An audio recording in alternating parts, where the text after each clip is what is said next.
Allee, kan jou een beetje advies geven. Als mensen is kinder van jou, nee. Dat betekent hulle zien iets in jou wat hulle nie in zelf zien. En dat is wat maakt dat hulle zijn confidence lekt, nee.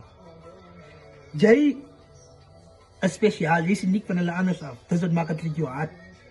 Verstaan? Dat is wat maakt het jou naam zo Jesus dieper. En dan sleep hulle weer in modder. En dan praat hulle slecht van jou. En hulle sê jou alle type namen. Hulle maakt jou alle type manieren zwak. Wie je komt?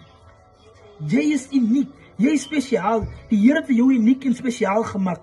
Jy moet nie soos ander mense wees. Jy moet jouself wees. Dit is die pad vir jou na sukses toe. Om sukses te bereik. So los die negativiteit. Los die negativiteit rondom jou. Los die vriende hierdie kant, links en rechts. Mense moet slecht praat van jou. Mense moet vir jou klinier. Mense moet jou afdruk. Mense moet neerkyk op jou om sukses te bereik. My advies vir jou is, moenie opgee nie. Jy is speciaal, jy is uniek. Die Here het vir jou uniek en speciaal gemaakt. En jy is mooi.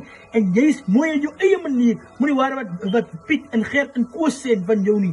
Jy is speciaal, jy is uniek.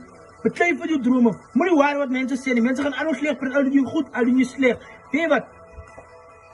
As hulle